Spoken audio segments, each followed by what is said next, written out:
اعوذ باللہ من الشیطان الرجیم بسم اللہ الرحمن الرحیم۔ الانشراح کے پلیٹ فارم سے آپ کے سامنے مختلف موضوعات کے ساتھ حاضری کا شرف حاصل ہوتا ہے۔ آج جس موضوع کو لے کر آپ کے سامنے حاضر ہوئے ہیں وہ شب قدر ہے۔ شب قدر کے متعلق اللہ تعالیٰ نے قرآن پاک میں مکمل ایک سورت نازل فرمائی۔ اللہ تعالیٰ فرماتا ہے انا انزلناہ فی لیلۃ القدر، بے شک ہم نے لیلۃ القدر میں قرآن نازل فرمایا۔ وما ادراک ما لیلۃ القدر، تم کیا جانو کہ لیلۃ القدر کیا ہے؟ لیلۃ القدر خیر من الف شہر، لیلۃ القدر 1000 مہینوں سے افضل ہے۔ تنزل الملائکۃ والروح فیہا باذن ربہم من کل امر، اس رات میں جبرائیل امین اور فرشتے نازل ہوتے ہیں اور اپنے رب کے حکم سے تمام کام کرتے ہیں۔ سلام ہی حتی مطلع الفجر، سلامتی ہوتی ہے یہاں تک کہ طلوع فجر ہو جائے۔ ایک مرتبہ کا ذکر ہے کہ حضور اکرم صلی اللہ علیہ وسلم صحابہ کرام سے بنی اسرائیل کے ایک بزرگ کے احوال ذکر کر رہے تھے۔ ان بزرگ کا نام حضرت شمعون رحمۃ اللہ علیہ تھا۔ آپ کا معمول یہ تھا کہ آپ نے ہزاروں مہینے اللہ تعالیٰ کی بارگاہ میں اس طریقے سے گزارے کہ دن میں روزہ رکھتے، رات کو قیام کرتے اور ساتھ ہی ساتھ اللہ تعالیٰ کی راہ میں جہاد بھی کیا کرتے تھے۔ جب صحابہ کرام نے ان بزرگ کے احوال سنے تو آپ نے حضور اکرم صلی اللہ علیہ وسلم کی بارگاہ میں رشک کے ساتھ یہ عرض کی کہ یا رسول اللہ صلی اللہ علیہ وسلم، ہم تو ان بزرگ کی عبادت تک کبھی نہیں پہنچ سکتے، کیونکہ ایک تو ہماری زندگیاں قلیل ہے، پھر اس میں سے کچھ وقت نیند میں سے گزر جاتا ہے، کچھ دیگر طلب معاش میں گزر جاتا ہے، اور پھر امور دنیاوی بھی ہیں، تو ہم تو ان کی عبادت تک کبھی نہیں پہنچ سکیں گے۔ حضور اکرم صلی اللہ علیہ وسلم نے صحابہ کی جب یہ آراز سنی تو آپ غمگین ہو گئے۔ اتنے میں حضرت جبرائیل علیہ السلام حضور اکرم صلی اللہ علیہ وسلم کی بارگاہ اقدس میں حاضر ہوئے، آپ کو دلاسا دیا اور آپ کو یہ خوشخبری دی کہ آپ کی امت کے لیے اللہ تعالیٰ نے لیلۃ القدر عطا فرمائی ہے۔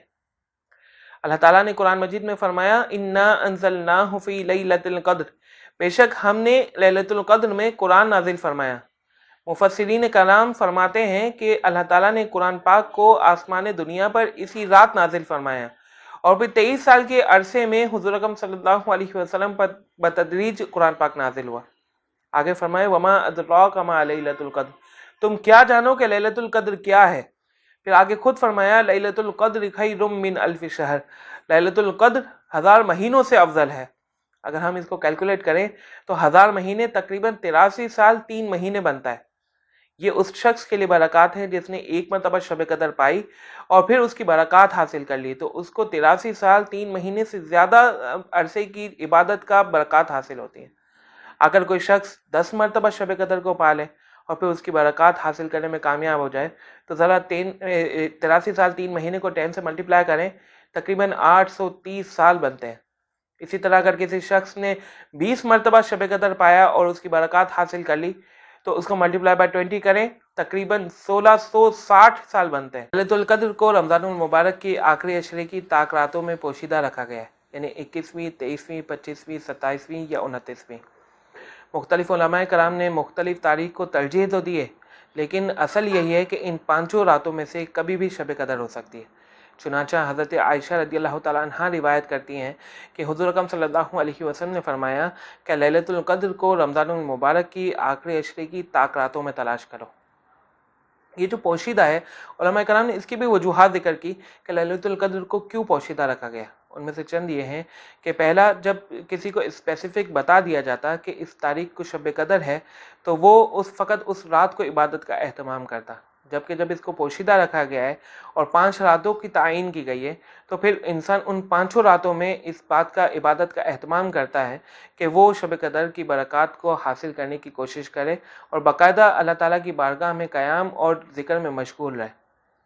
دوسری وجہ یہ ہے کہ اگر اسپیسیفک یہ بتا دیا جاتا کہ اس رات کو شب قدر ہے اور پھر کوئی شخص عبادت میں کا اہتمام نہیں کرتا تو وہ مجرم ہوتا، زیادہ اس اعتبار سے کہ کسی شخص کو جب تعین نہیں کی گئی اور ایک سے زیادہ راتوں کا اہتمام کا اس کو ذکر کیا گیا اور ان 5 راتوں میں سے کسی ایک میں وہ ذکر کا عبادت کا اہتمام نہ کر سکے۔ ایک دوسری روایت میں آتا ہے حضور اکرم صلی اللہ علیہ وسلم نے فرمایا کہ لیلۃ القدر میں حضرت جبرائیل علیہ السلام سب جھنڈا لیے فرشتوں کی ایک فوج کے ساتھ نازل ہوتے ہیں۔ ان فرشتوں کی تعداد زمین میں موجود کنکریوں کی تعداد کے برابر ہے، یعنی اتنی بڑی تعداد میں فرشتے حضرت جبرائیل علیہ السلام کے ساتھ ہوتے ہیں۔ حضرت جبرائیل علیہ السلام وہ جھنڈا کعبے کی چھت پہ لگا دیتے ہیں۔ حضرت جبرائیل علیہ السلام کے 100 بازو ہیں، جن میں سے 2 بازو فقط اس رات کو کھلتے ہیں، جو مشرق سے مغرب تک کور کر لیتے ہیں۔ حضرت جبرائیل علیہ السلام فرشتوں کو یہ حکم دیتے ہیں کہ آج کی رات جو اللہ تعالیٰ کی بارگاہ میں ذکر میں مشغول ہے، جو قیام میں مصروف ہے، وہ ان سے مصافحہ کریں اور ان کی دعاؤں پر آمین کہیں۔ فرشتے ایسا ہی کرتے ہیں۔ اور پھر جب فجر کا وقت ہوتا ہے تو حضرت جبرائیل علیہ السلام فرشتوں کو لوٹنے کا حکم دیتے ہیں۔ فرشتے حضرت جبرائیل علیہ السلام کی بارگاہ میں یہ عرض کرتے ہیں کہ اللہ تعالیٰ نے آج امت محمدی کے ساتھ کیا معاملہ فرمایا؟ تو حضرت جبرائیل علیہ السلام فرماتے ہیں کہ 4 لوگوں کے علاوہ اللہ تعالیٰ نے تمام امت محمدی کی مغفرت فرما دی، ان کو بخش دیا۔ صحابہ کرام نے حضور اکرم صلی اللہ علیہ وسلم سے یہ عرض کیا کہ یا رسول اللہ صلی اللہ علیہ وسلم وہ 4 طریقے کے لوگ کون ہیں؟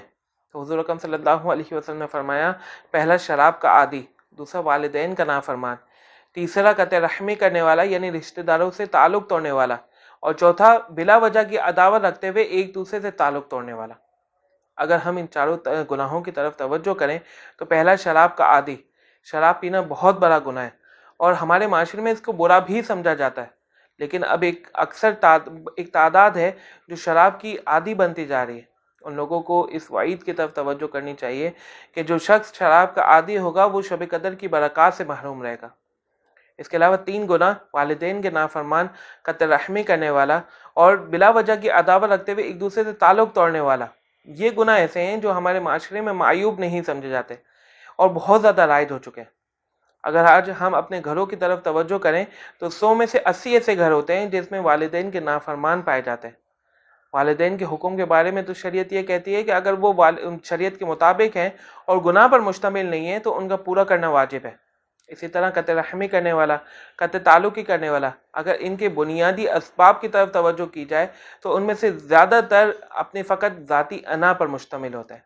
یعنی کسی شخص نے مجھے دعوت پہ نہیں بلایا، دعوت پہ بلایا تو عزت نہیں دی، اسی طریقے سے میں نے کسی کو دعوت دی تھی وہ میری دعوت پہ نہیں آیا، یا اس طریقے کے کوئی ایونٹ ہوتے ہیں تو اس میں مجھے سلامی یا لفافہ وغیرہ نہیں دیا، یا اس طریقے کی اور کوئی بیکار وجہ آتی ہے جس کی وجہ سے لوگ قطع رحمی اور قطع تعلقی کرتے ہیں۔